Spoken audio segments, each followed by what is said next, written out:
दशम प्रश्न। राम नाम जानियो नहीं, भई पूजा में हानि। कही रहीम क्यों मानिए, जम के किंकर कानी। आपने महाकवि रहीम के इस दोहे से आज प्रारंभ होने वाली प्रवचन माला को नाम दिया है राम नाम जानियो नहीं। क्या सच्ची मृत्यु सिर्फ उनके लिए है जो राम को नहीं जानते? इस राम को कैसे जाना जाता है और पूजा क्या है? नरेंद्र बोधिसत्व।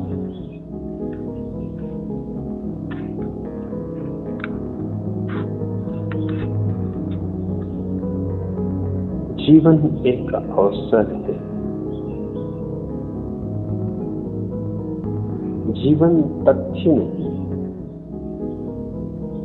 केवल एक संभावना है। जैसे बीज में छिपे हैं हजारों फूल, पर प्रकट नहीं। अप्रकट प्रच्छन्न है। बहुत गहरी खोज करोगे तो पा सकोगे, पालोगे तो जीवन धन्य हो जाए। फूलों की सारी सुगंध फिर तुम्हारी और उनके सारे रंग भी और उनकी कोमलता और उनका सौंदर्य, उनसे प्रकट होने वाली परमात्मा की अनुभूति। फूल तो नृत्य है अस्तित्व के, फूल तो आकांक्षा है पृथ्वी की, आकाश के तारों को छू लेने के लिए। लेकिन जो बीज ही रह जाए वह अभागा है। हुआ भी और ना भी हुआ, व्यर्थ ही हुआ। होने और न होने में क्या भेद? अगर बीज ही रह जाना है तो ना भी होते तो भी चल जाता। अंतर तो तब पड़ेगा जब वसंत आएगा। अंतर तो तब पड़ेगा जब फूल हवाओं में और सूरज की किरणों में नाचेंगे। अंतर तो तब पड़ेगा जब मधुमक्खियां और तितलियां उनके पास गीत गाएंगी। उस रात से अंतर पड़ेगा। फूल की बांसुरी पर जब पक्षी अपनी धुन बिठाने लगेंगे, तब बीज को पता चलेगा कि मैं वस्तुतः क्या था। वह नहीं था जो दिखाई पड़ता था, वह था जो कभी दिखाई नहीं पड़ता। दृश्य नहीं था, अदृश्य था। लेकिन स्मरण रहे कि बीज को तोड़ के तुम फूल नहीं पा सकते। बीज को खंड खंड करके फूल पाना तो दूर, फूलों की संभावना भी समाप्त हो जाए।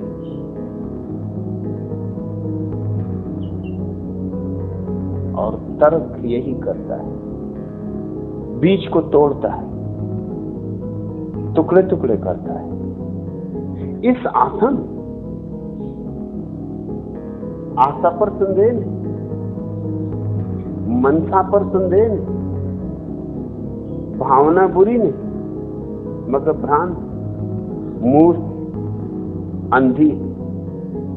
तर्क बीज को तोड़ता है, सोचता है छिपे हैं फूल भीतर। जैसे तिजोरियों में खजाने छिपे हो, तोड़ो तिजोरी, खजाने मिल जाएंगे। लेकिन फूल यूं नहीं छिपे होते। इसलिए तर्क आदमी में खोजने चलता है, लेकिन परमात्मा को नहीं पाता। आदमी को तोड़ लेता है, हड्डी मांस मज्जा पाता है, और कुछ भी नहीं। इससे तो न तोड़ा आदमी ही बेहतर था। कम से कम चमड़ी के भीतर व्यर्थ का कचरा तो छिपा, तर्क उसको भी उघाड़ देता है। घाव भरते नहीं और मवाद बाहर आ जाते। फूल तो उगते नहीं, फूल तो दूर कांटों की संभावना तक असंभव हो जाती।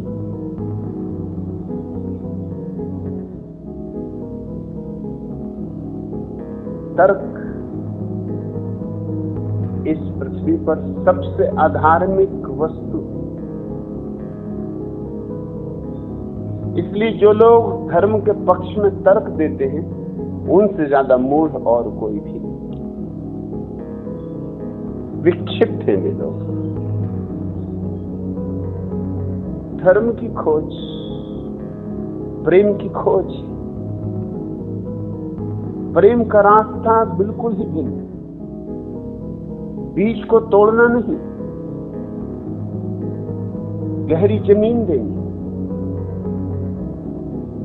जमीन से पत्थर कंकड़ कूड़ा करकट अलग करना, जमीन को इस योग्य बनाना कि बीज को आत्मसात कर ले, खाद देनी, पानी देना, सूरज की किरणों तो आ ही रही, उन्हें बीज तक पहुंचने देना। सूरज का उत्ताप अत्यंत जरूरी है, ताकि बीज में छिपा हुआ जीवन गतिमान हो सके। सूरज की अग्नि जरूरी है, ताकि बीज के भीतर छिपी अग्नि को आवाहन मिल सके, चुनौती मिल सके। सूरज बाहर द्वार पर दस्तक देता और भीतर बीच क्रांति मचनी शुरू हो जाती। मिट्टी पचा लेगी बीज के अहंकार को,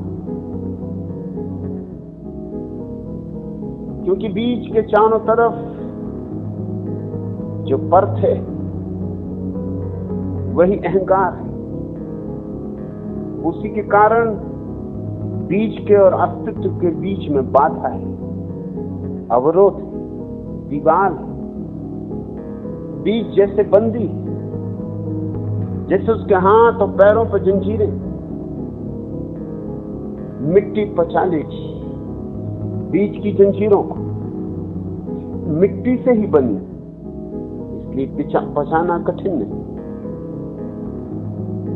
बीज के चारों तरफ खड़ी दीवारों को मिट्टी आत्मसात कर लेगी, आत्मलीन कर लेगी, और बीज में बंद आत्मा को मुक्त कर देगी। वही आत्मा फूल बनती, वही आत्मा सुगंध बनती, वही आत्मा आकाश की तरफ उठने लगती। फिर उसे पूजा कहो, प्रार्थना कहो, ध्यान कहो, या जो मर्जी हो वह कहो, नाम सब गौण। एक बात स्मरण रखना, कुछ चीजें हैं जो हमेशा जीवन में नीचे की तरफ जाती,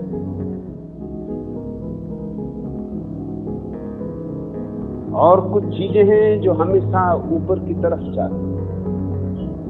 जैसे दिए की लौ हमेशा ऊपर की तरफ जाती, फूल की सुगंध हमेशा आकाश की तरफ पंख फैलाती।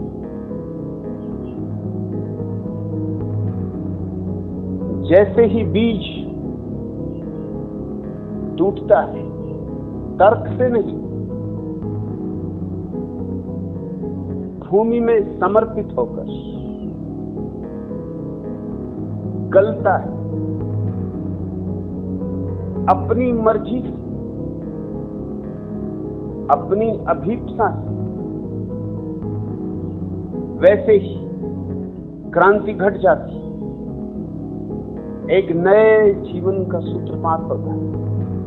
अगर बीज को तुम गिराओ पहाड़ से तो नीचे की तरफ जाएगा और सुगंध ऊपर की तरफ जाएगी। मिट्टी का दिया नीचे की तरफ जाएगा, लेकिन मिट्टी के दिए में जलती हुई ज्योति सूरज की तलाश करेगी। सूरज ही उसका स्रोत। दिए में दो का मिलन हो रहा है, आकाश का और पृथ्वी का।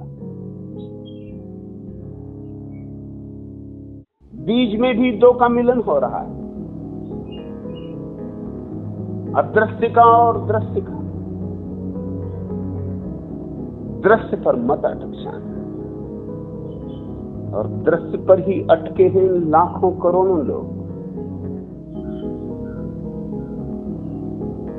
इसी बात की याद है रहीम के इस दोहे में, राम नाम जान्यो नहीं,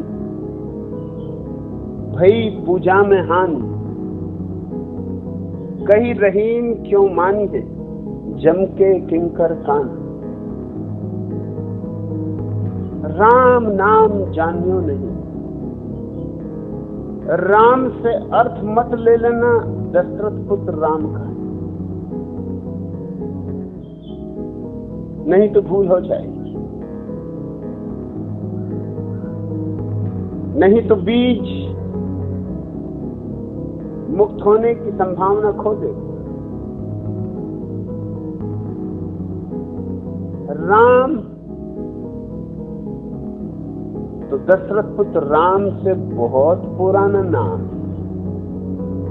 स्वभाव था, नहीं तो दशरथ अपने बेटे को राम नाम कैसे देते। नाम तो पुराना रहा होगा, नाम तो पहले से रहा होगा। और भी राम हो चुके थे, परशुराम हो चुके थे। उनका कुल नाम का मतलब इतना ही है, परसे वाले राम।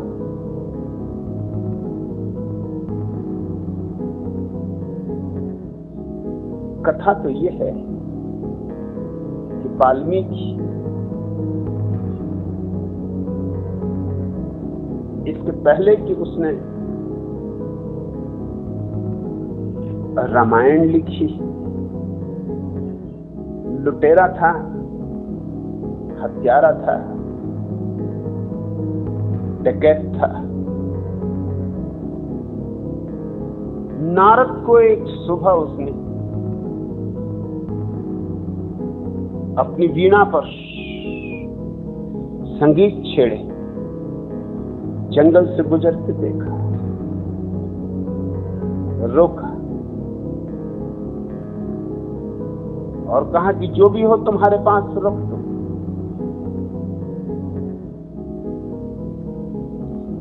बहुत लोगों को रोका होगा जिंदगी में, वही उसका धंधा था। लेकिन नारद जैसा व्यक्ति उसे पहली बार मिला। उसने दो तरह के लोग जाने थे, एक जो रोकने से डर जाते, भयभीत हो जाते, थर-थर कांपने लगते। उसका नाम ही इतना भयंकर था, बाल्या भील तब उसका नाम था। उसके नाम से ही लोगों की छाती दहक जाती। माताएं अपने बच्चों को डराती थीं कि भीतर हो जाओ, बाल्या आ रहा। अगर गड़बड़ की तो बाल्या को दे देंगे। तो या तो लोग घबरा जाते, गिड़गिड़ाने लगते, हाथ पैर जोड़ने लगते, जो पास होता दे देते, या तलवारें खींच जाती, मरने मारने को तैयार हो जाते। बस दो ही तरह के लोग देखे थे, या तो भयभीत और या फिर मरने मारने को राजी, कायर या हिंसक। लेकिन नारद एक तीसरे तरह की व्यक्ति, इसका बाल्या को पहली दफा अनुभव हुआ और उसी ने उसके जीवन में क्रांति ला दी। नारद का गीत तो चलता ही रहा। जिसे सच्चा गीत मिल गया है वह रुकता ही नहीं। नारद की वीणा तो बजती ही रही। जिसके भीतर की वीणा बज उठी हो, उसकी बाहर की वीणा को बजने से कौन रोक सकता? और बाहर की वीणा टूट भी जाए तो भी कुछ अंतर नहीं पड़ता। भीतर की वीणा अहरनिश बजती रहेगी। नारद का गीत जारी रहा। न तो नारद भागे, न गिड़गिड़ाए, न लड़ने को तैयार हुए। बाल्या ठिठका, यह आदमी नए ढंग का था। कहा कि समझे नहीं क्या? मैं कहता हूं जो भी पास हो मुझे दे दो। नारद ने कहा, पास तो मेरे बहुत कुछ, मगर तुम ले सकोगे? पास तो मेरे राम, मगर लेने की तुम्हारी तैयारी है। मैं तो खोजता ही फिरता हूं उन दीवानों को जो राम को लेने के लिए तत्पर। क्या तुमने मुझे पागल समझा है? किस लिए ये वीणा बजा रहा हूं, और किस लिए ये गीत, और किस लिए ये दूर जंगलों में भटक रहा हूं? अरे उन्हीं की तलाश जो लेने को राजी। तू लेने को राजी है, ये और मुश्किल बात थी।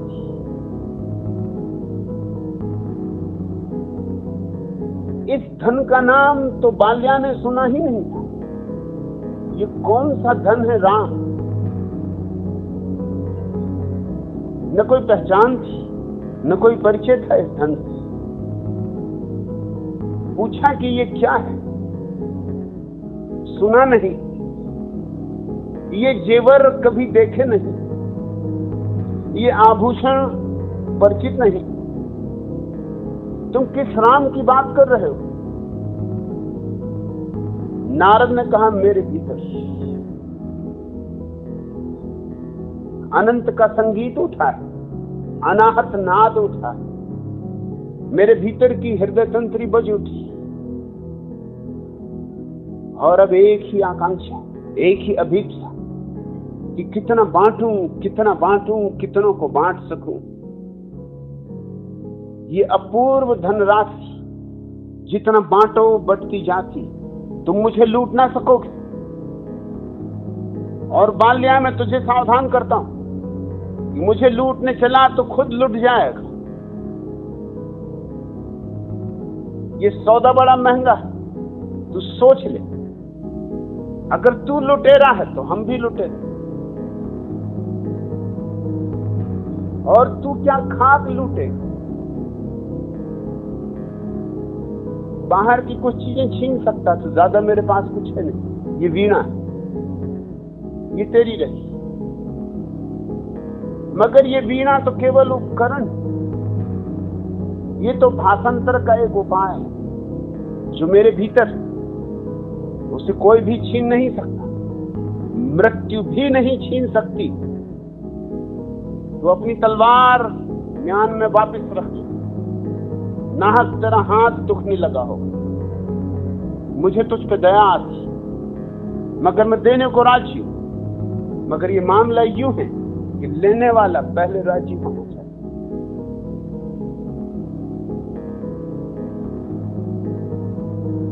बाल्या ने पूछा, क्या करना होगा लेने के लिए? तो नारद ने कहा, ये राम, ये जो शब्द है राम, इसकी गुहार मचानी होगी। ये तेरे हृदय में, तेरी श्वासों में यूं ओतप्रोत हो जाए कि जागे तो जागे, सोए तो सोए, मगर अहिर्निश राम की धारा तेरे भीतर चलती है। तेरे हृदय की धड़कन राम का गीत बन जाए, तेरी श्वास श्वास राम का ही अनुच्चार हो जाए। तू चुप भी रहे तो भी तेरे भीतर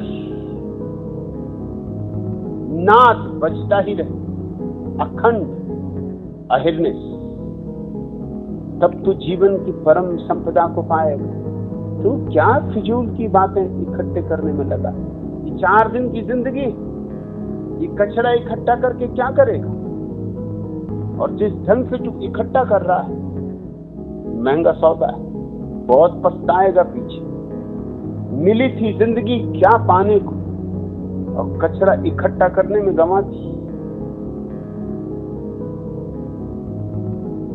नारद की वह अपूर्व प्रतिमा, नारद का वह अद्भुत रूप,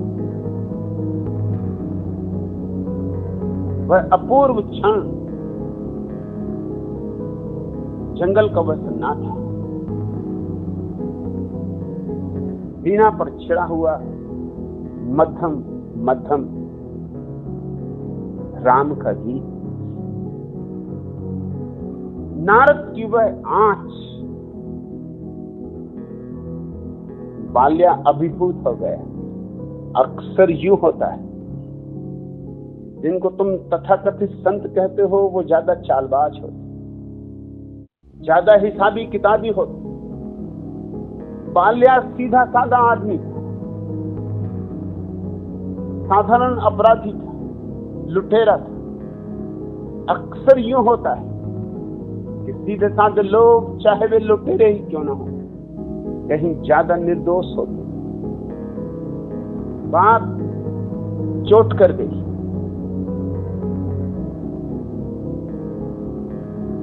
नारद ने कहा, तू ये सारा धंधा कर रहा है लूटपाट का, किस लिए?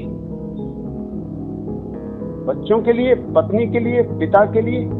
उसने कहा निश्चित, परिवार है, उसकी चिंता मुझे करनी। तो नारद ने कहा, एक काम कर, तू पूछा कि इस सब के करने में वे भागीदार हैं या नहीं, और इसके परिणाम में जो भी तुझे भोगना पड़ेगा उसमें उनकी हिस्सेदारी रहेगी कि नहीं? बाल्या ने कहा, मुझे धोखा देने की कोशिश मत कर, यूं मत करना कि मैं घर जाऊं और तुम भाग जाओ। नारद ने कहा, तू मुझे इस वृक्ष से बांध दे। बाल्या नारद को वृक्ष से बांध गया। बंधे हुए नारद की भी वीणा बजती रही। जो मुक्त है वो जंजीरों में भी मुक्त है, जो मुक्त है वो कारागृह में भी मुक्त है, और जो मुक्त नहीं है वो मुक्त आकाश के नीचे भी मुक्त नहीं। 1000 जंजीरें उसे वहां भी घेरे। बाल्या गया घर, उससे पूछा। पत्नी ने कहा कि मुझे क्या पता तुम कैसे कमाते हो, मुझे विवाह करके ले आए थे। उस दिन तुमने जिम्मा लिया था मेरे भरण पोषण का। तुम जानो, तुम्हारा काम जानो। मेरा पेट भरना चाहिए, मेरा तन ढकना चाहिए, मेरी क्या भागीदारी? मुझे पता नहीं कि तुम क्या करते हो, कहां से धन लाते हो, मेरी कोई भागीदारी नहीं। बूढ़े पिता ने कहा, मेरा इसमें क्या लेना देना? ये तुम्हारा कर्तव्य है कि बूढ़े पिता का भरण पोषण करो। अब तुम पुण्य से करते हो कि पाप से, जिम्मेवारी तुम्हारी। सब इंकार कर गए, छोटे छोटे बच्चे भी इंकार कर गए। बाल्या सख्ते में आ गए। जिनके लिए मैं अपने जीवन को गंवा रहा हूं, उनमें से कोई भी मेरे पाप का भागीदार नहीं। लौटा तो दूसरा ही आदमी। नारद को छोड़ा, उसने पैरों पर गिर पड़ा और कहा कि मुझे दे दो वो धन, दे दो वो धन जिसको तुम राम कहते हो। और बाल्या को नारद ने प्रभु स्मरण की कीमिया दी। मगर बेपढ़ा लिखा आदमी था, इसलिए कहानी बड़ी प्रीतिकर है। कि वो भूल गया कि राम राम राम राम जपना। वो मरा मरा मरा मरा जपता रहा। यूं तुम जोर जोर से राम राम राम राम राम राम जपोगे तो वो मरा मरा मरा मरा प्रतीत होने लगेगा। एक राम दूसरे पर चढ़ जाएगा, एक राम दूसरे से मिल जाएगा, बीच में जगह न रह जाएगी। तो राम राम लिखा है कि मरा मरा लिखा है, तय करना मुश्किल हो जाएगा बेपढ़ा लिखा आदमी का। लेकिन कहानी कहती है कि वो मरा मरा जप के परम सिद्धावस्था को उपलब्ध हुआ। ये राम के जीवन के पहले की घटना है। राम पुराना नाम,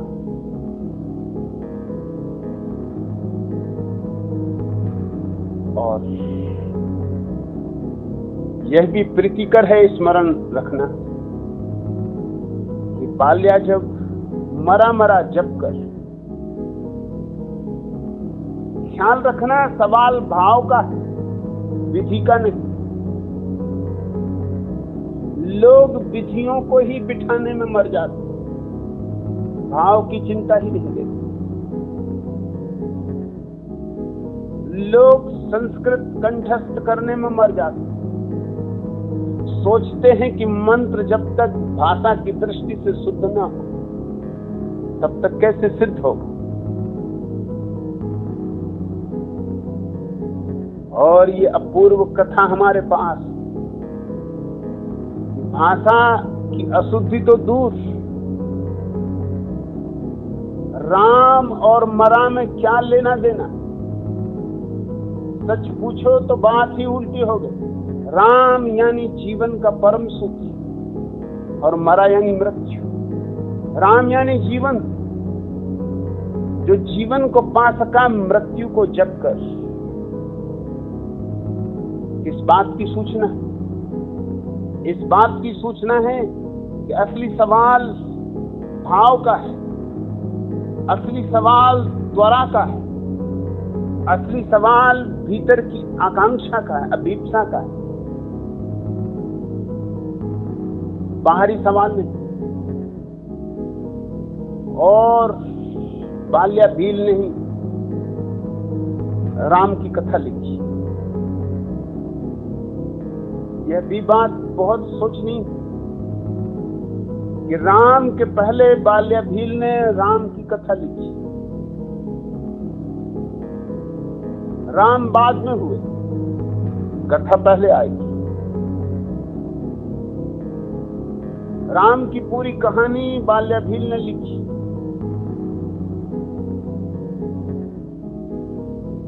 जिसके हृदय में परमात्मा की प्रतीति हुई हो, उस हृदय से जो भी निकले वह सच हो जाता है। जिस हृदय में राम का साक्षात्कार हुआ, उस हृदय से असत्य के निकलने की संभावना ही नहीं रह जाती। इसलिए कथा पहले लिखी और फिर कहानी घटी। घटना पड़ा, मजबूरी थी। वाल्मीकि लिख गए तो वैसा ही होना जरूरी था। तो एक बात स्मरण रखना कि रहीम का कोई संबंध दशरथ के बेटे राम से नहीं, न मेरा कोई संबंध। राम तो केवल एक प्रतीक है। हमारे पास एक पूरा ग्रंथ विष्णु सहस्त्रनाम, जिसमें भगवान के 1000 नाम उल्लेख किए गए। 1000 प्रतीक है अनंत का।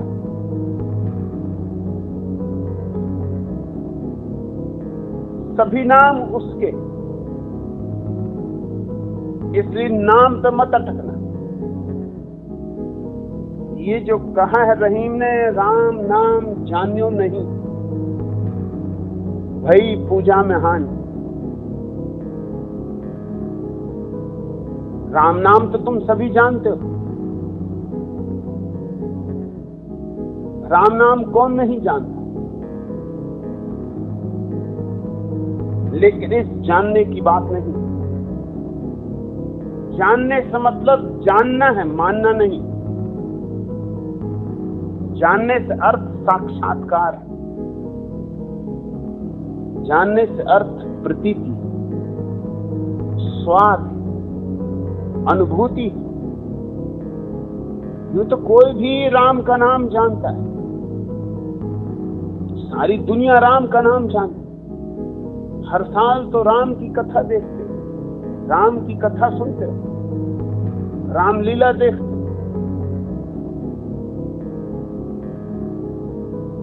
लेकिन ये जानना नहीं, मानना कभी भी जानना नहीं बन पाता। और जिसने मानने से शुरू किया वो जानने से वंचित रह जाता। इसलिए पहला कदम जानने की तरफ है, मानने को छोड़ दे। मानना यानी झूठ, और झूठ से यात्रा शुरू करके कोई कैसे सत्य तक पहुंच सकता है? गलत से चलोगे तो गलत तक ही पहुंचोगे। पहला कदम बहुत जरूरी, सोचकर उठाना, क्योंकि पहला कदम ही मंजिल की दिशा और मंजिल का अंतिम स्वभाव निर्णय करता है। सच पूछो तो पहला कदम आधी यात्रा है। राम नाम जानियो नहीं, इससे ये मत समझ लेना कि तुम्हें तो राम नाम पता है।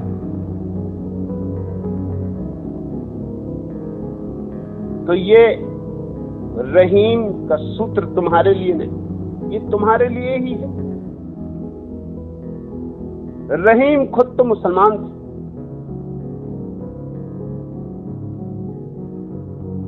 फिर भी बात बड़ी गहरी कही। राम नाम जानियो नहीं, और मुसलमान के ओंठों से ये बात और भी गहरी हो जाती। साफ है कि रहीम के मन में कोई अंधश्रद्धा नहीं थी हिंदू या मुसलमान होने की। कोई पक्षपात नहीं, कोई सिद्धांतों की दीवार नहीं, आंखें साफ थी, चीजों को वैसा ही देख सकते थे जैसी हैं, दर्पण की तरह निर्मल रहे हो। राम नाम जानियो नहीं, मानो मत अगर जानना है, मानने को गिरा दो अगर जानना,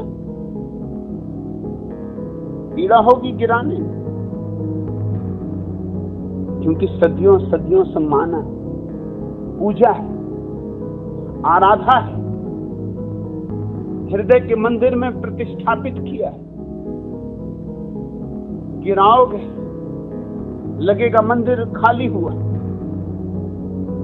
कितना कठिन है इस दुनिया में ये जानना कि मैं हिंदू नहीं हूं, कि मुसलमान नहीं, कि ईसाई नहीं, कि जैन नहीं, कि पारसी नहीं।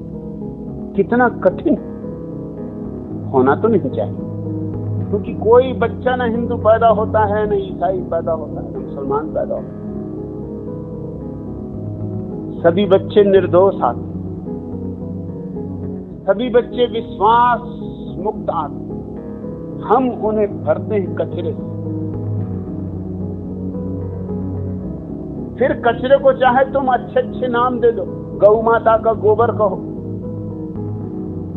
जो तुम्हारी मर्जी हो। हिंदू पंचामृत पीते,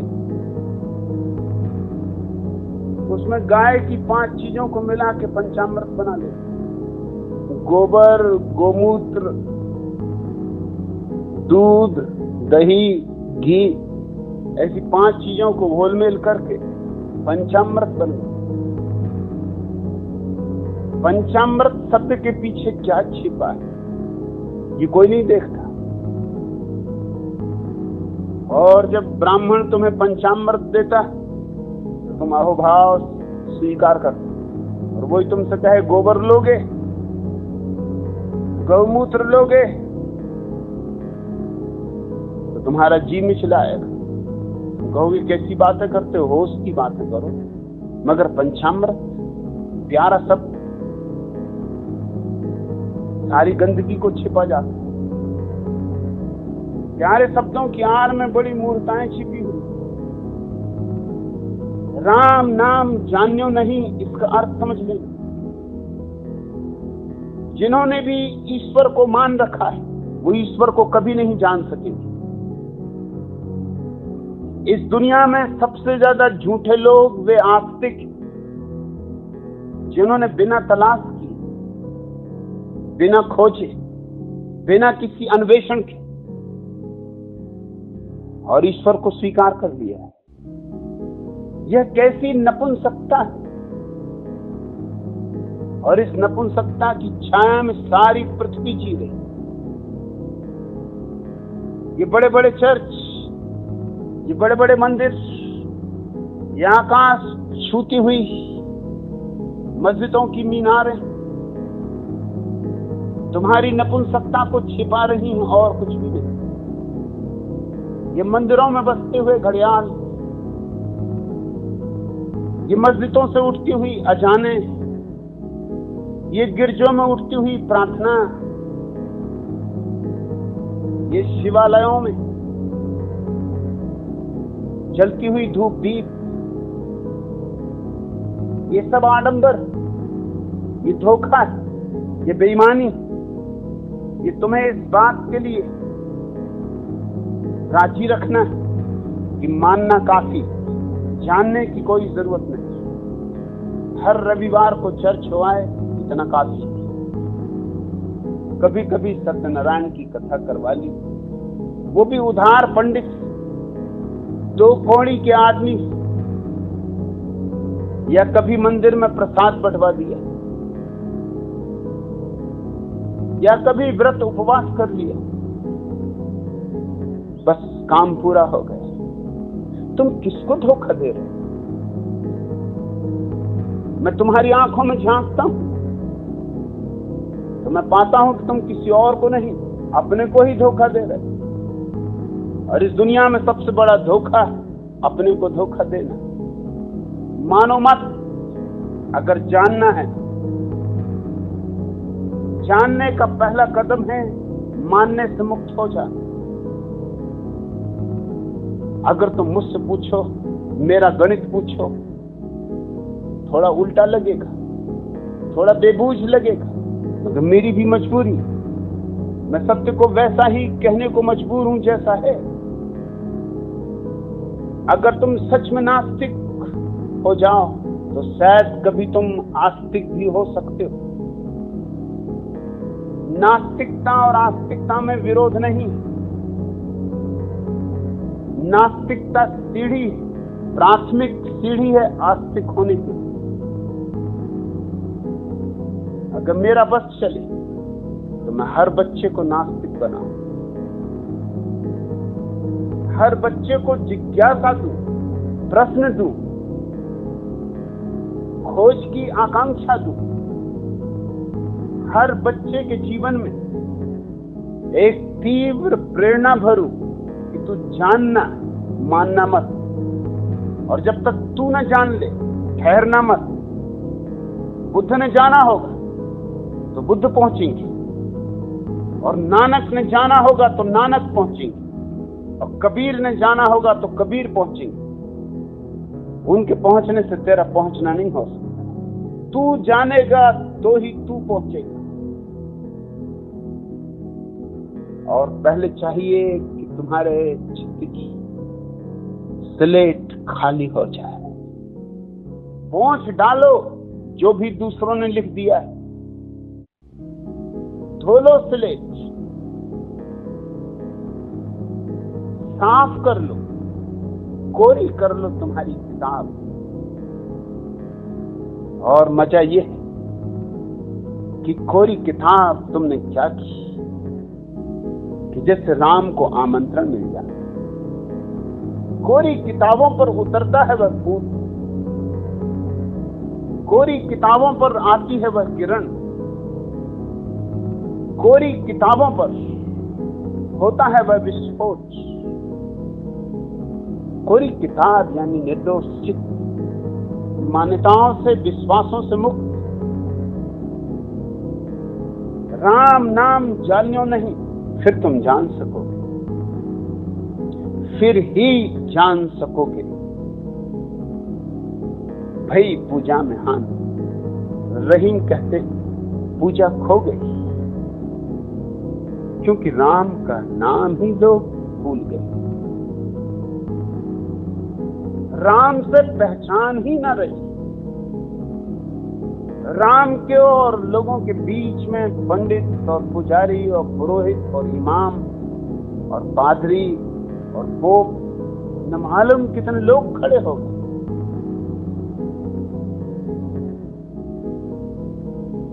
राम और तुम्हारे बीच इतनी भीड़ खड़ी, तुम्हें लोगों की सिर्फ पीठें दिखाई पड़ रही, राम का चेहरा तुम्हें कहां से दिखाई पड़े। हटा दो इस भीड़ को। पूजा में हानि हो गई, पूजा यूं चल रही है मगर थोथी। तुम भी जानते हो भली भांति, मंदिर में जाके झुक भी जाते हो मगर तुम्हारा अहंकार नहीं झुक, बल्कि अक्सर ये होता, अगर मंदिर में भीड़ भाड़ हो तुम और रंग रौनक से झुकते हो, शोरगुल मचाते हो। मैं छोटा था तो मेरे गांव के जिस मंदिर में मुझे ले जाया जाता, जैन मंदिर था, वर्ष भर तो कोई खास जाता न था, लेकिन पर्यूषण के दिन जब आते तो उन 10 दिनों में बड़ी भीड़ होती। वो 10 दिन लूट के समझो। और लोगों ने भी क्या हिसाब बनाए हुए। वे 10 दिन आते हैं बरसात के दिनों, जब न खेती हो सकती, न दुकानदारी हो सकती, न कोई और धंधा हो सकता, सब दुकानें खाली होती हैं, किसान घरों में बैठे होते हैं, वर्षा मूसलाधार पड़ती। कैसे कुशल लोग हैं, 10 दिन खोजे भी हैं तो यूं कुछ खर्चा ना हो, हिसाब से खोजे, खाली ही बैठे हैं। और मुफ्त अगर राम भी मिलता हो तो क्यों छोड़ना। उन 10 दिनों में मैंने एक मजा देखा, जब भीड़ भाड़ ज्यादा होती तो लोग आरतियां लेकर ऐसे नाचते, वे ही लोग जिनको मैंने कभी अकेले में नाचते नहीं देखा। 2-4 आदमी होते तो बेमन से नाचते, और भीड़ अगर खास होती तो फिर तो यूं होता है कि रुकते ही नहीं, बामुश्किल रोकना पड़ता, आपे के बाहर होके नाचते। ऐसे एक नाचने वाले थे, एक दिन मैं उनके पीछे हो ली, मुझसे पूछने लगे मेरे पीछे क्यों चले आ रहे। मैंने कहा एक राज की बात पूछ, आपको हर रंग में, हर रंग ढंग में देखा, जब आप अकेले होते तो आप पूजा की थाली उठाते भी नहीं, 2-4 आदमी होते हैं तो थाली उठाते हैं, बस एक आध दफा घुमाई उतारी और रख।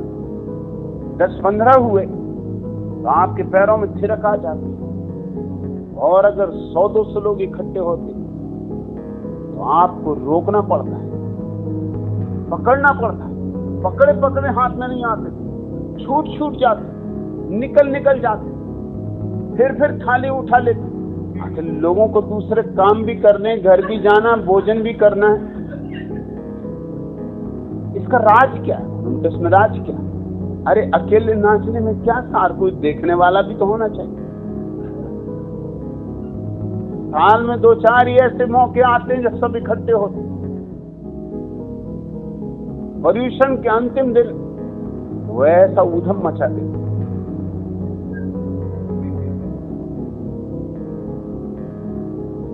जैसे शराब पी रखी। लोग झुकते भी हैं मंदिर में, तो भी वह झुकना अहंकार का समर्पण नहीं।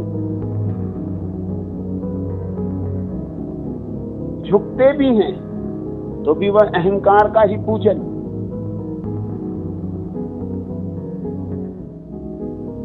और फिर पूजा के नाम पर क्या क्या चल रहा है।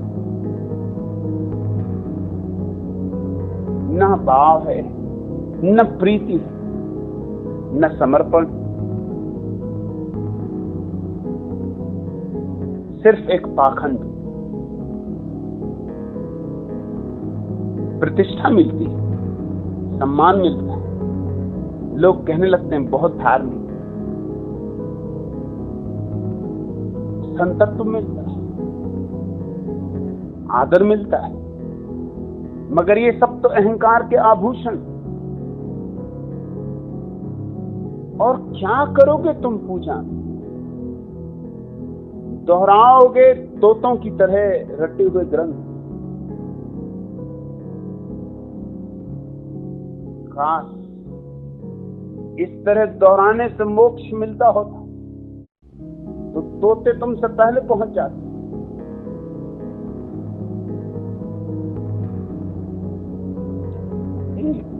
तिब्बती लामा मेरे पास मेहमान हुआ। तिब्बती लामा एक छोटा सा यंत्र रखते, पूजा यंत्र, जैसे चरखे का चाक होता,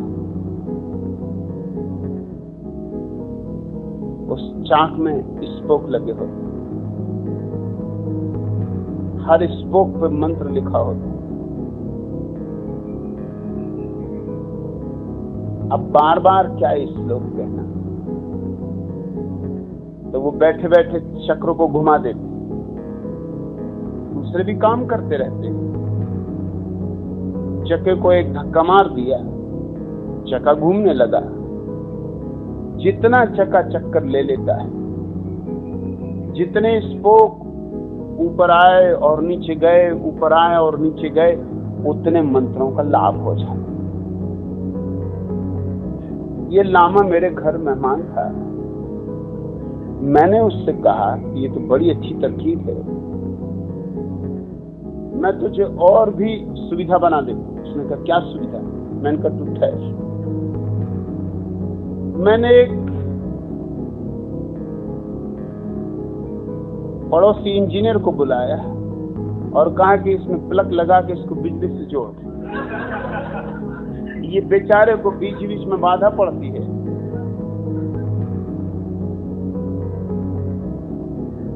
ये घूमता रहेगा बिजली से और इसको पुण्य लाभ होता रहेगा।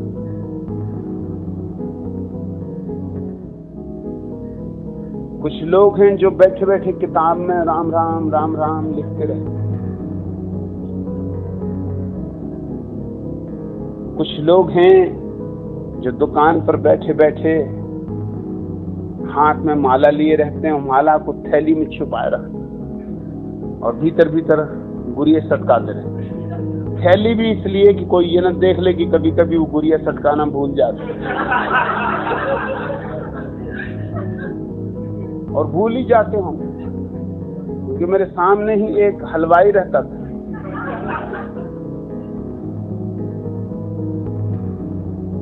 ग्राहक आ जाते तो वो माला भी सटकाता रहता है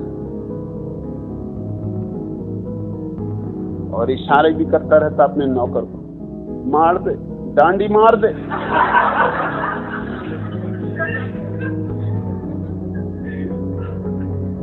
कुत्ता घुस आता है तो इशारा कर देता कुत्ते को भगा।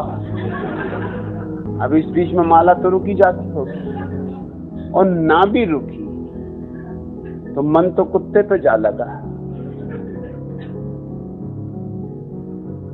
ये माला से तो कोई संबंध रहा नहीं।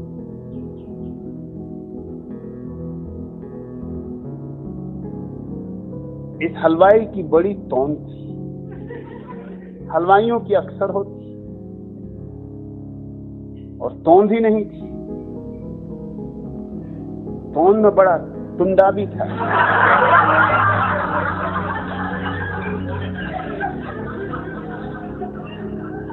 टुंडा हलवाई ही उनका नाम,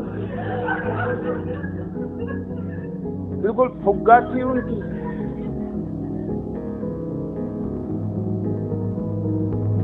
और जब भी वो भाव भगत से बैठे अपनी माला जपते रहते तो मैं पहुंच जाता।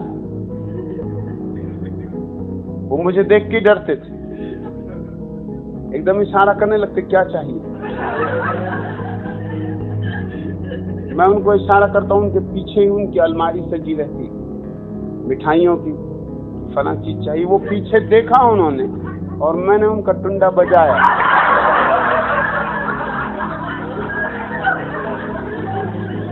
बस फिर उनसे जो गालियां निकलती, वो माला माला भूल जाते। मैं उनको याद भी दिलाता कि टुंडा बाबा, माला का क्या हुआ, राम नाम क्या हुआ। वो कहते ऐसी की तैसी माला।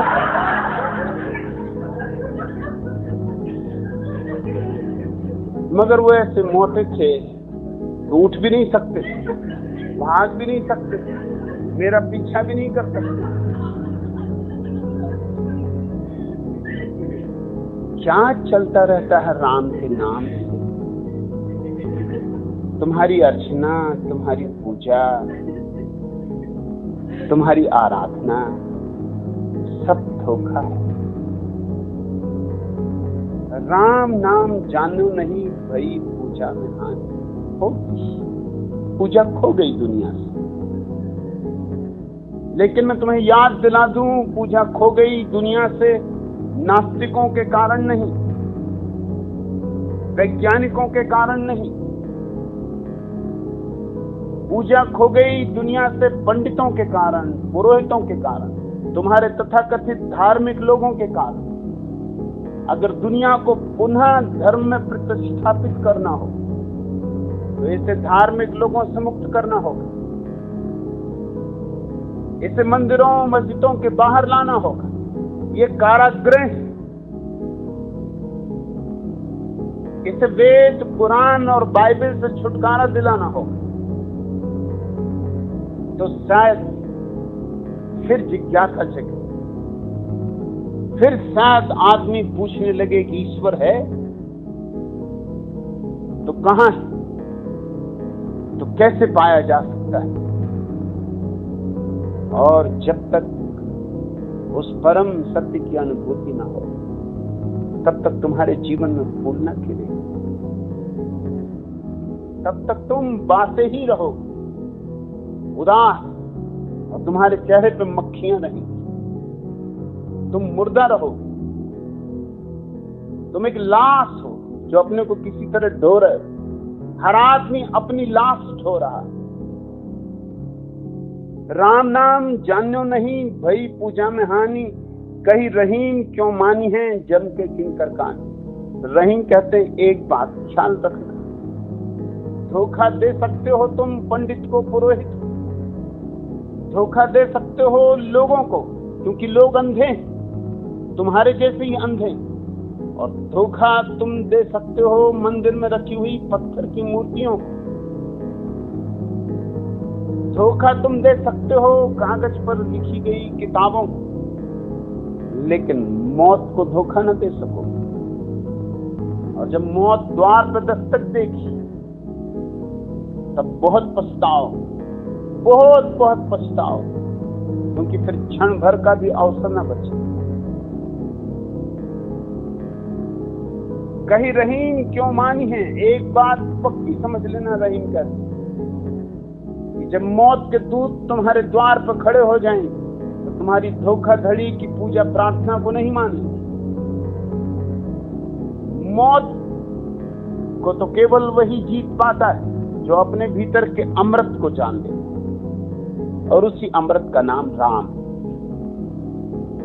या कहो रहीम, या कहो रहमान, या कहो अल्लाह, कुछ फर्क नहीं पड़ता।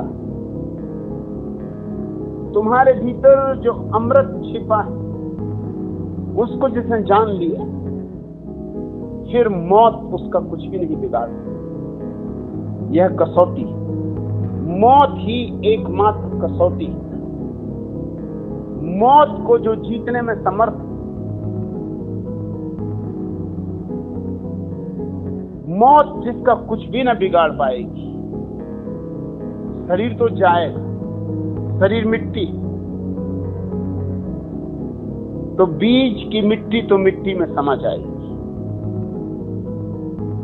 लेकिन शरीर ही नहीं हो तुम। बीज सिर्फ बीज ही नहीं, उसके भीतर आकाश के फूल भी छिपे। जिसने अपने भीतर के फूल की खिलावट देखी, जिसने भीतर के कमल को खिलते देख ली, उस सहस्त्रदल कमल की जिसे आभा मिल गई, फिर मौत उसका कुछ भी नहीं बिगाड़ सकती। मौत उसके पास भी नहीं फटक सकती, बिगाड़ना तो दूर। जिसके भीतर का दिया जल गया, क्या उसके पास अंधेरा आ सकता है? मृत्यु तो अंधकार है। क्योंकि तुम्हारा भीतर का दिया नहीं जला है, इसलिए तुम्हें अंधकार घेरे ही हुए। दिया जला कि अंधकार गया। इस दिए जलाने को ही रहीम ने राम नाम कहा। अपने भीतर के राम को पहचानो, अपने भीतर के शाश्वत से परिचय करो, अपने भीतर के अनंत पहचान बनाओ। और जिसने अपने भीतर के अनंत को जान लिया, कैसे जाना ये गौण, किस विधि से जाना ये बेमानी। तुम यहां आए, तुम ट्रेन से आए, बस से आए, हवाई जहाज से आए, कि पैदल चल के आए, कि रेलगाड़ी में आए, कि बैलगाड़ी में आए, क्या फर्क पड़ता है? तुम आ गए। फर्क इससे पड़ता है अपने भीतर के शाश्वत को जानना है।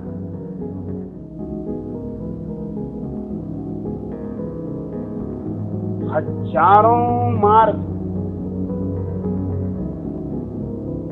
जो तुम्हें रुचि कर लगे, जो तुम्हें प्रीति कर लगे, उससे ही चल पड़ो।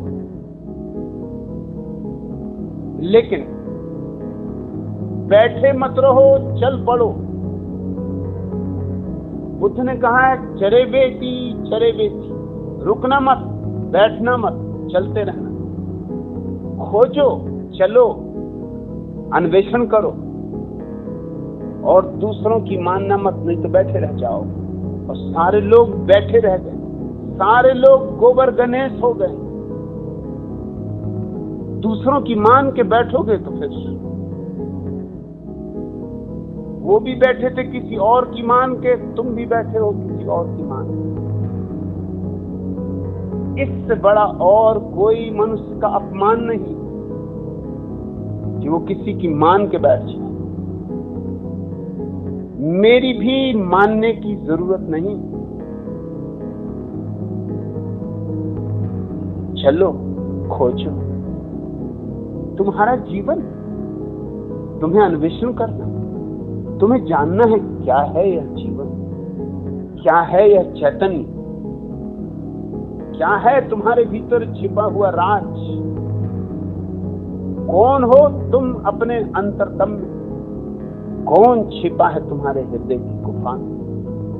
कौन सा नाद, कौन सा संगीत, कौन सा सत्य, कौन सा सौंदर्य? और जिसने अपने भीतर के केंद्र को पहचाना, उससे मिल गया निर्वाण। उसे मिल गया मोक्ष, उसे मिल गया राम। राम कोई व्यक्ति नहीं है जो तुम्हें बाहर मिलेगा, राम है तुम्हारी आंतरिक संभावना। इसलिए मैंने कहा कि तुम्हें पहले ही याद दिला दूं, मेरा प्रयोजन दशरथ के बेटे राम से नहीं, मेरा प्रयोजन तुम्हारे भीतर बैठे हुए शाश्वत के स्वर से। शांत हो, मौन हो, निशब्द हो, धीरे धीरे मन की भीड़ से बाहर निकलो, चल पड़ो अपने अंतर्ग्रह की तरफ।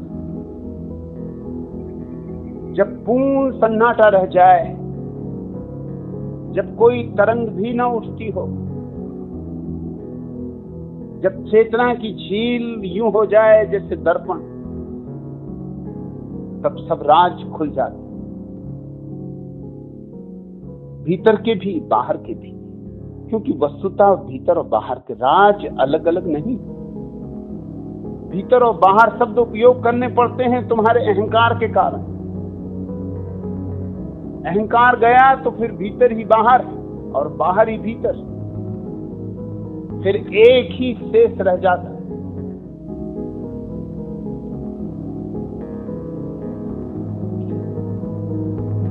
नामा गया, नामा गया कोई न कोई नामावर गया,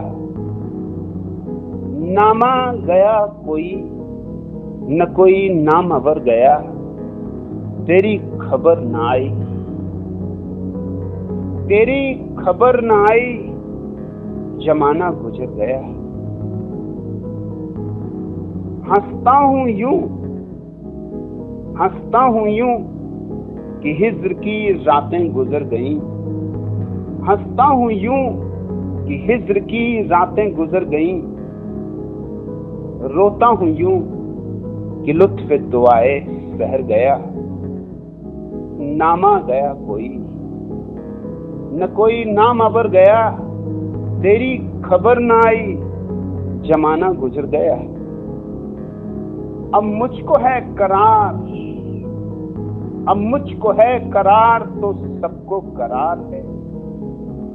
दिल क्या ठहर गया, दिल क्या ठहर गया कि जमाना ठहर गया। नामा गया न कोई नाम अबर गया, तेरी खबर न आई, जमाना गुजर गया। या रब, या रब, नहीं मैं वाक़िफ़े रुदाद जिंदगी, या रब, नहीं मैं वाक़िफ़े रुदाद जिंदगी, इतना ही याद है कि जिया और मर गया। नामा गया कोई न कोई नाम अबर गया, तेरी खबर न आई, जमाना गुजर गया। क्या इरादा है यूं ही मर जाना? यारब नहीं है, यारब नहीं मैं वाक़िफ़े रुदाद जिंदगी। क्या जिंदगी के संगीत नावाकिफ मर जाना? क्या जीवन की कथा से अपरिचित मर जाना? यारब नहीं मैं वाक़िफ़े रुदाद जिंदगी, इतना ही याद है कि जिया और मर गए। बस इतना ही करना, जीना है और मर जाना, खाना है, पीना है, सोना है, उठना है और मर जाना।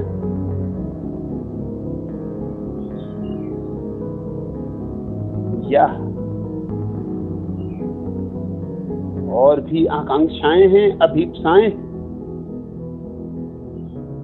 या विराट की और भी पुकार आंदोलित करती है।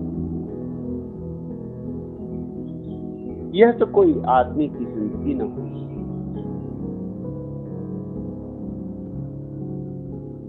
आदमी की जिंदगी की शुरुआत ही राम की तलाश से होती है। आदमी और पशुओं में इतना ही भेद कि पशु सिर्फ जीते हैं और मर जाते हैं, और आदमी जीने और मरने के बीच अमृत को पा लेते हैं।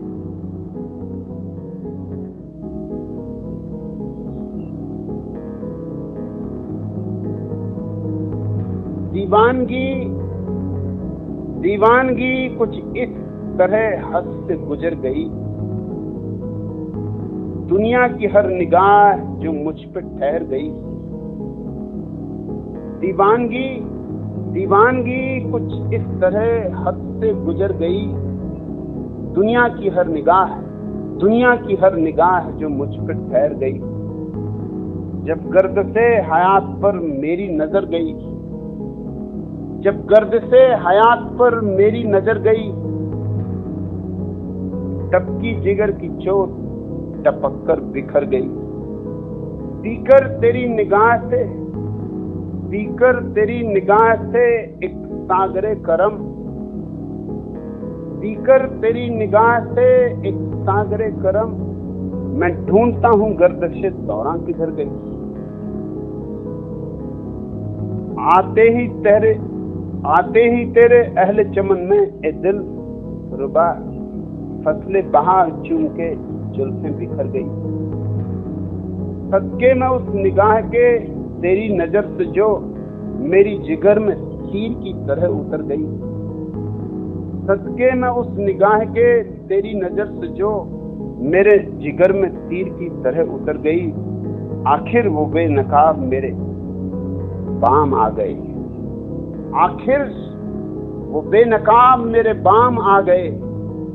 एक बदनसीब राज की दुनिया संवर गई। परमात्मा तो राजी है प्रकट होने, प्रतीक्षा कर रहा है। पुकार दो, दस्तक दो, और किसी और के द्वार पर दस्तक नहीं दे, अपने ही द्वार पर दस्तक दे। और परमात्मा कहीं और नहीं छिपा, तुम्हारे भीतर छिपा। परमात्मा यानी तुम्हारा स्वभाव, तुम्हारा स्वरूप, तुम उससे ही बने हो। तुम्हारे रोए रोए में वही व्याप्त है, मगर बेहोश नींद में खोए, हजार सपनों में दबे, भूल ही गए हो कि तुम कौन। धर्म है उसकी पहचान जो हमारे भीतर मौजूद है, और अधर्म है उसकी खोज जो हमारे भीतर मौजूद नहीं है, और हम लाख करके जिसे पा भी लें तो भी कभी पा नहीं। राम नाम जान्यो नहीं, भई पूजा में हानि, कही रहीम क्यों मानी है जम के किंकर कान।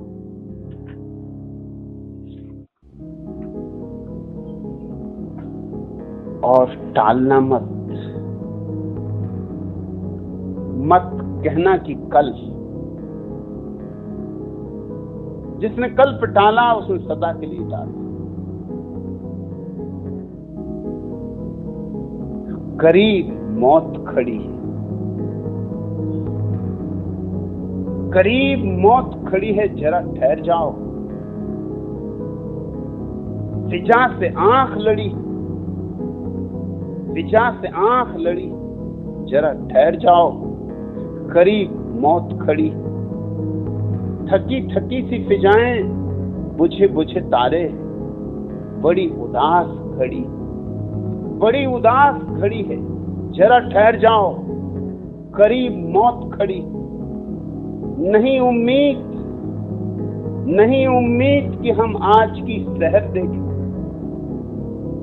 नहीं उम्मीद कि हम आज की सहर देखें। ये रात हम पे कड़ी है, जरा ठहर जाओ। ये रात हम पे कड़ी है, जरा ठहर जाओ। करीब मौत खड़ी है, अभी न जाओ कि तारों का दिल धड़कता है।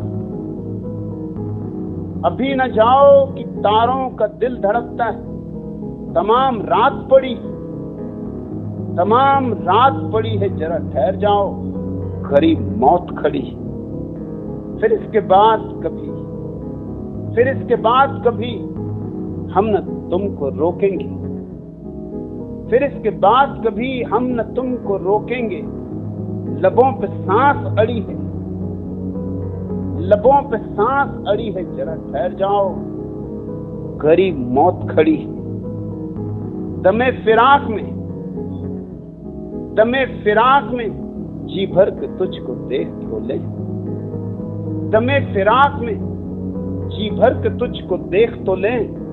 ये फैसले की घड़ी है, ये फैसले की घड़ी है, जरा ठहर जाओ, करीब मौत खड़ी।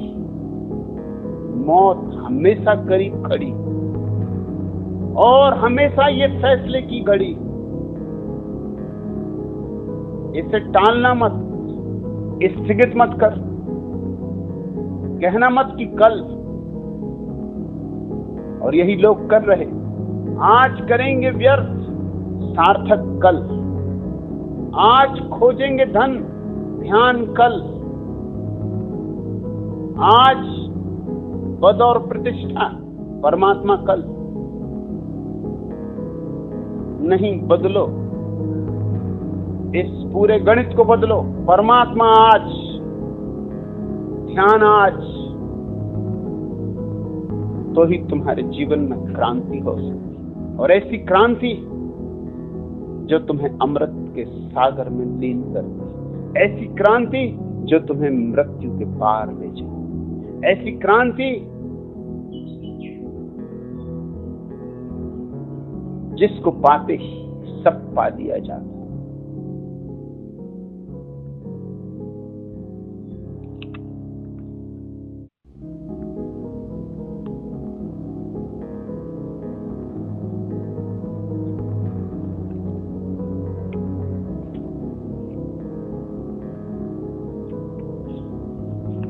दूसरा प्रश्न,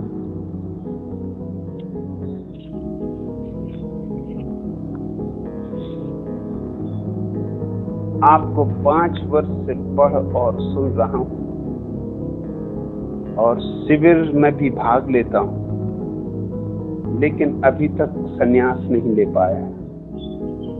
जिन मित्रों को मैंने आपके बारे में बताया है, उनमें से 5 मित्र संन्यास ले चुके हैं। मैं विचित्र सी खानदान से हूं, लेकिन बहुत ही डरपोक हूं। मेरी समझ में कुछ नहीं आता। आप कृपा करके कुछ मार्गदर्शन करें, दर्शन से।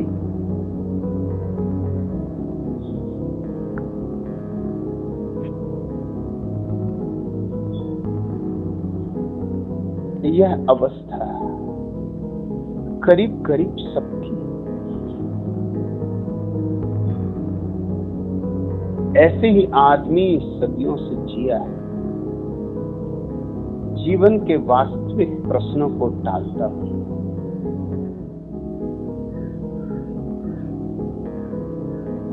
आशा रखता हुआ कि कल असली समस्याओं से जूझ लेंगे। पहले छोटी छोटी समस्याओं से तो जूझे, मगर छोटी समस्याओं का कोई अंत नहीं। जीवन का अंत है, समस्याओं का कोई अंत नहीं। सो आदमी टाले चला जाता, और एक दिन मौत एक झटके में सब समाप्त कर देती। इस दुनिया में जहां मौत घटनी ही है, भयभीत होने का क्या कारण? जहां मौत अपरिहार्य है, वहां डरने की क्या जरूरत? देर अबेर मरना ही होगा।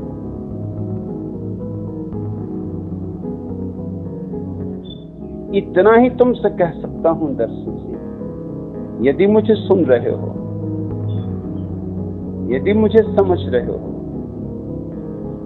और यदि प्राणों में प्यास भी उठती सन्यास की तो टालो मत, और मत अपने को समझाओ कि मैं डरपोक हूं। लोग ज्यादा से ज्यादा पागल ही कहेंगे।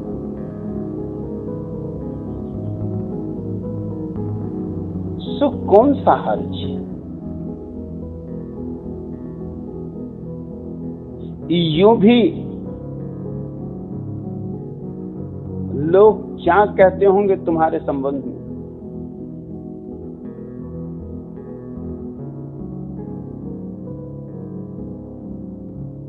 तुम भी जानते हो, लोग भी जानते।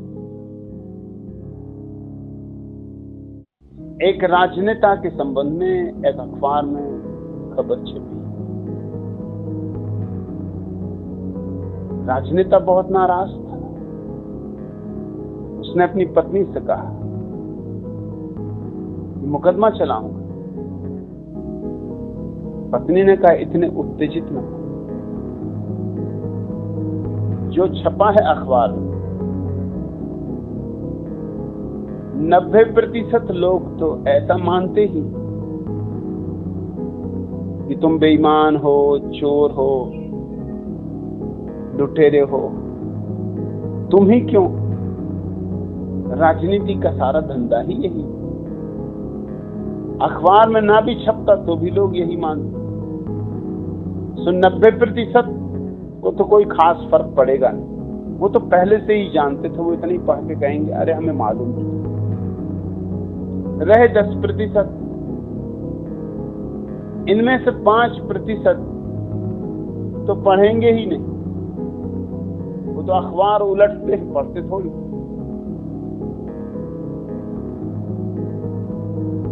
और उनको क्या पड़ी तुम्हारी? अपनी तो संभल नहीं रही, दूसरों की कौन चिंता ले? बचे 5%।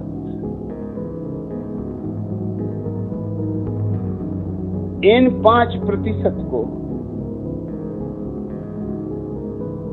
तुम लाख उपाय करो तो भी समझा ना सको, क्योंकि 5% तुम्हारी चोरी में, बेईमानी में, धोखाधड़ी में सब सहयोगी।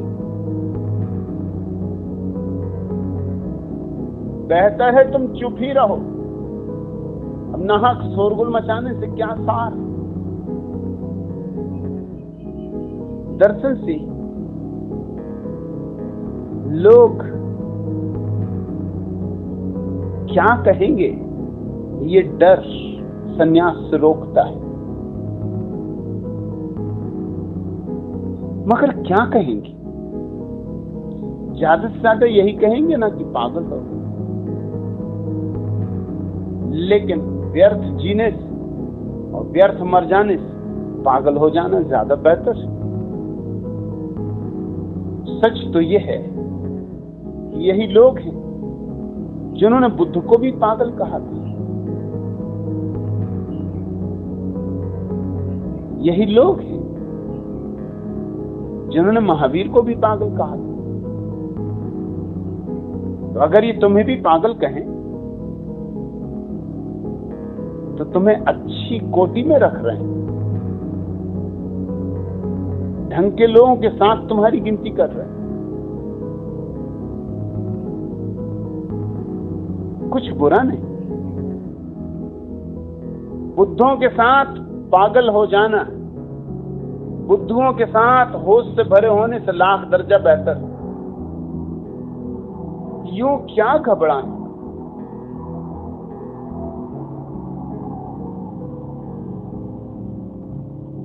क्या डर है? पत्नी हंसेगी,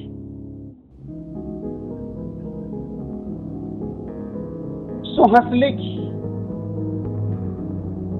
उस गरीब का भी थोड़ा मनोरंजन हो जाए।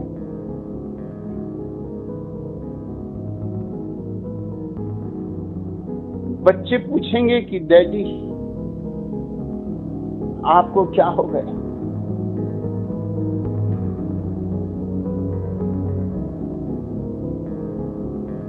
सो सीधा सीधा कह देना, दीवाने हो गए।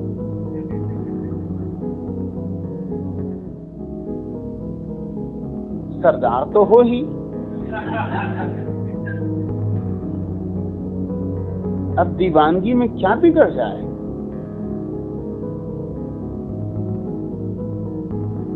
और ये कोई नई बात तो नहीं। जो लोग नानक के साथ गए वो भी दीवाने थे, जो जीसस के साथ गए वो भी दीवाने थे। ये तो पुरानी कथा है। खोने को क्या है? क्या कोई तुमसे छीन लेगा? और हर घड़ी फैसले की घड़ी। कहीं ऐसा ना हो कि तुम इन्हीं दो कौड़ी के लोगों के मंतव्यों का विचार करते करते जीवन को गंवा दो।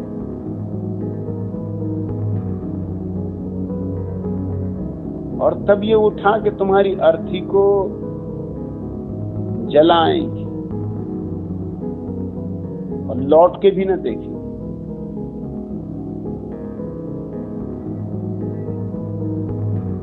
निशान भी न रह जाए। जिस दुनिया में निशान भी मिट जाने, उस दुनिया के मंतव्यों का क्या हिसाब रखना?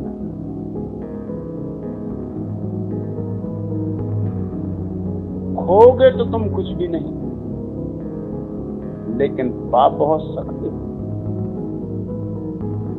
ये सौदा करने जैसा है। लेकिन मैं जानता हूं कि बात कहां अटकती है। हमारा अहंकार लोगों के मंतव्यों पर निर्भर होता है, और जब वे अपने मंतव्य बदलने लगते हैं, हमारा अहंकार किसने? उन्हीं की ईंटों से बना है। उन्हीं ने कहा था बड़े समझदार, तो हम अपने को समझदार मान के बड़े अकड़े अकड़े चल रहे।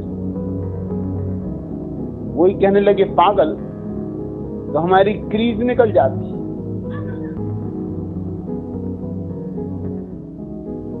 क्या उधार जी रहे?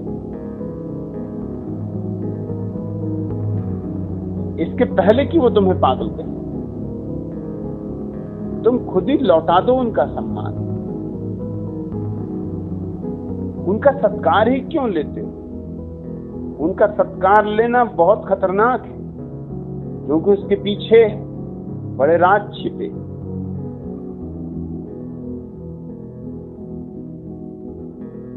अजीब अजीब बातें लोगों ने गढ़ रखी।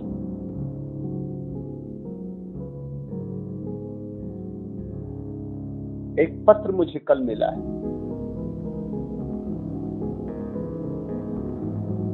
बहुत दूर से नहीं, अहमदनगर से। जिनने लिखा है कभी यहां आए नहीं। कुछ ही मीलों का फासला है, पूना आते ही होंगे। पत्र में जो लिखा है वो विचारणीय। पत्र में लिखा है कि महान पुरुष हमेशा जनता के पास जाते। आप जनता के पास क्यों जाते? अब पहले तो वो मुझे प्रलोभन दे रहे हैं महापुरुष होने का। मुझ पे ये जालसाजियां नहीं चलती। स्वभाव तो कोई भी फंस जाएगा। अगर महापुरुष होना तो जनता के पास जाओ, क्योंकि महापुरुष जनता के पास जाते। तो पहले तो रुस्वत, मगर रुस्वत जरा सावधानी से लेना। मैं तो मानता ही नहीं कि कोई महापुरुष है और कोई हीन पुरुष है। ये बात ही गलत है, ये बात ही बेहूदी, ये विभाजन अहंकार का है। कौन महान कौन हीन? यहां सिर्फ एक भगवत्ता है। मैं कोई महापुरुष नहीं।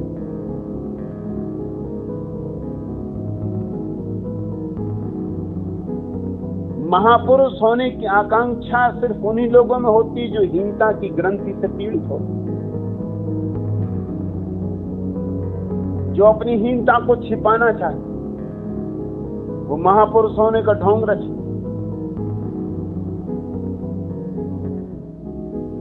मुझ पे जालसाजी नहीं चलती।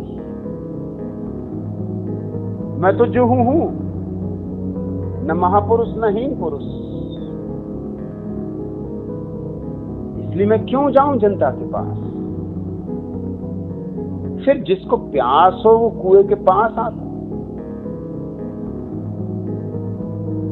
कुएं कोई लोगों के पीछे नहीं घूमते। ये भाई कहां जा रहे हैं? अरे जरा ठहरो, जरा स्वाद ले लो।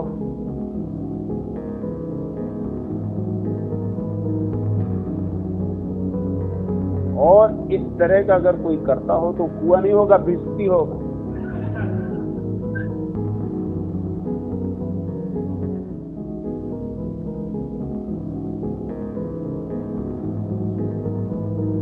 उन सज्जन ने ये भी लिखा है, आपको जनता के पास जाना चाहिए, जनता की सेवा करनी चाहिए। क्यों?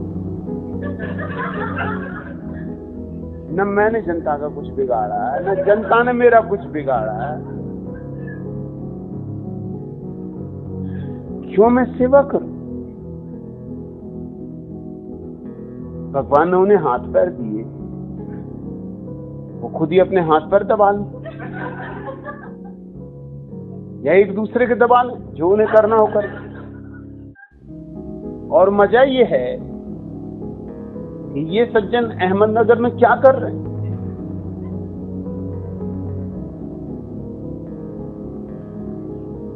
ये सेवा की धारणा, मगर ये सब जालसाजियां हैं समाज की। समाज सिखाता है ये बात कि सेवा करो तो तुम महान। फिर जिसको महान होना है उस बेचारे को सेवा करनी पड़ती। फिर वो ढूंढता कोई परचूरे शास्त्री, महात्मा गांधी ने ढूंढ लिए थे, तो बैठे हैं कोढ़ी के पैर दबा रहे। अगर महात्मा होना है तो कोढ़ी के पैर दबाने पड़ेंगे। मुझे महात्मा होना नहीं, मुझे किसी परचूरे शास्त्री की जरूरत नहीं। मैं मजे में हूं, महात्मा होने से मुझे क्या लेना है? महात्मा होकर मुझे क्या मिल जाएगा?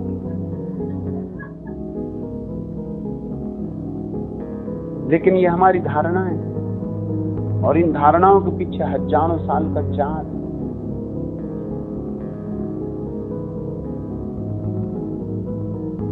और ये जाल इतना गहरा हो गया है कि हम भूल ही गए। एक तरफ गरीबों को पैदा करो और दूसरी तरफ गरीबों की सेवा करो। एक तरफ लोगों को नंगे और भूखे रहने दो और दूसरी तरफ जाके कपड़े बांटो। ये कैसा षड्यंत्र? इसकी कोई जरूरत नहीं। दुनिया को महापुरुषों की और हीन पुरुषों की कोई आवश्यकता नहीं। और हर आदमी को हम ये समझा रहे हैं। उन्होंने पत्र में मुझे लिखा है कि आपसे ये अपेक्षा है, जैसे महात्मा हमारे अतीत के ऋषि मुनि जीवन जीते थे, आदर्श जीवन,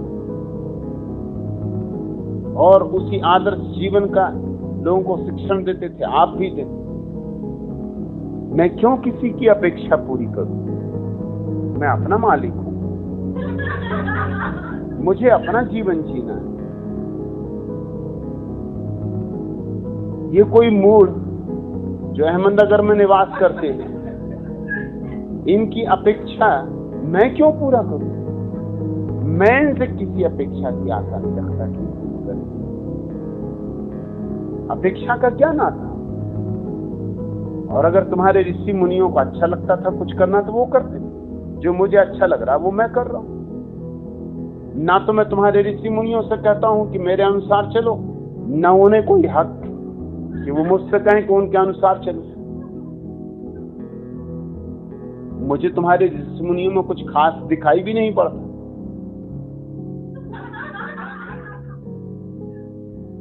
हाँ, तुम्हारी अपेक्षाएं वो पूरी कर रहे थे, इसलिए तुम्हें कुछ दिखाई पड़ता है, क्योंकि तुमने अपेक्षा के नाम पर उनको गुलाम बना रखा था। ये बड़े मजे की बात, तुम्हारे महापुरुष भी तुम्हारे दो कौड़ी के आदमियों के गुलाम होते। राज बड़ा सूक्ष्म, क्योंकि वो दो कौड़ी के आदमी तय करते हैं अपेक्षा। अगर दो कौड़ी के आदमी तय करते हैं कि महात्मा को नग्न खड़ा होना चाहिए, तो महात्मा नग्न खड़ा हो। अगर महात्मा होना तो नग्न खड़े हो, अगर महात्मा नहीं होना तुम्हारी मर्जी।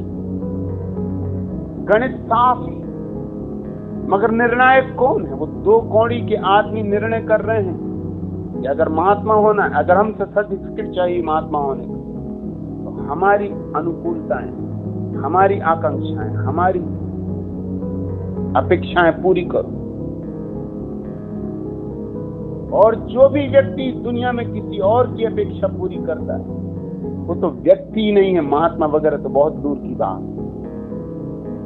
वो तो मशीन, उसमें तो अभी आत्मा का भी प्रारंभ नहीं हुआ, उसके भीतर कोई ज्योति नहीं,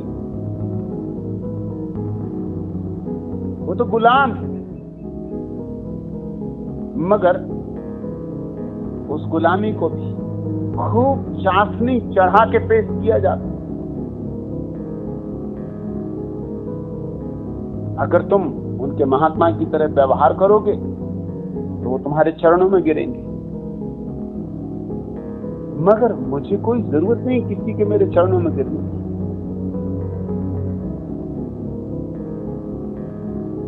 कोई लाभ भी नहीं। नाग मेरे पैर को और चोट इत्यादि पहुंचा दो, या तुम्हारे सिर को चोट वगैरह लग जाए, क्या फायदा? और तुम्हें बहुत ही शौक हो तो योगासन सीख लो, अपने ही चरण छू रहे हैं, स्वावलंबन भी रहेगा, व्यायाम भी होगा, और घर की बात घर में रही, बाहर भी न गई। दर्शन से तुम्हारी अड़चन ये होगी कि लोग क्या कहेंगे, क्योंकि लोग वही करते हैं जो मछली मार मछलियों के साथ करते, कांटे पर आटा लगा दे। मछली कांटे को नहीं निकलेगी, आटे को निकल जाती, और आटे को निकला कि कांटे में फंसी। फिर मछली कितनी कहे कि मैं तो आटा निकलती थी, ये मछली का इरादा था आटा निकलने का, लेकिन जिसने आटा लटकाया था वो कोई बेवकूफ, उसका कोई दिमाग खराब।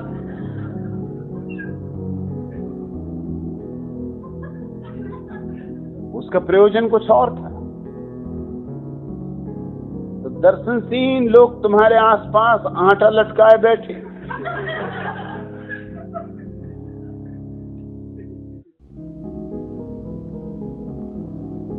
तुम आटा गटक लो तो वो कहें वाह गुरु जी की फतह, वाह गुरु जी का खालसा, चित्त प्रसन्न हो जाए, तालियां बज जाएं। और अगर तुम आटा न निकलो वो नाराज तो होंगे, क्योंकि उनके इरादे पूरे न हुए। वो कांटा जो छिपा बैठा भीतर वो बेकार चला गया, मछली हाथ से निकल गई। संन्यास समाज की अपेक्षाओं से मुक्ति का नाम। समाज दो कौड़ी के लोगों की गुलामी से मुक्ति का नाम। समाज है एक दास्ता का सिलसिला, और संन्यास है स्वतंत्रता की घोषणा। मैं तुम्हें कोई भी और प्रलोभन नहीं दे रहा हूं, सिर्फ इतना कह रहा हूं, अपनी आत्मा का थोड़ा सम्मान करो, थोड़ी अपनी आत्मा को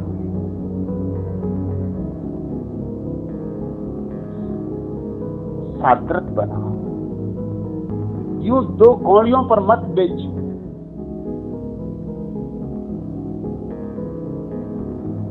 आदमी जिस दिन अपने भीतर का सम्मान शुरू करता है, उसी क्षण राम के करीब आना शुरू हो जाता है। समाज की अपेक्षाएं तुम्हें बाहर भटकाए रख। जैसे ही तुमने उन सारी अपेक्षाओं को छोड़ा, उसी दिन तुम्हारी घर की तरफ वापसी शुरू होगी।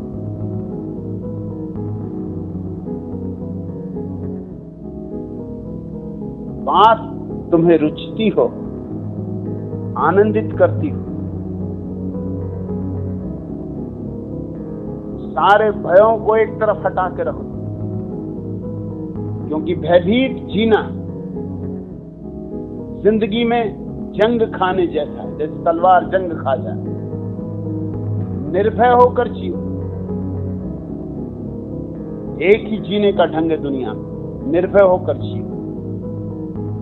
और जो निर्भय होकर जीता है, परमात्मा उसका पुरस्कार है। आज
The responses to sutras and voice recording on this audio format are the copyright of Osho International Foundation.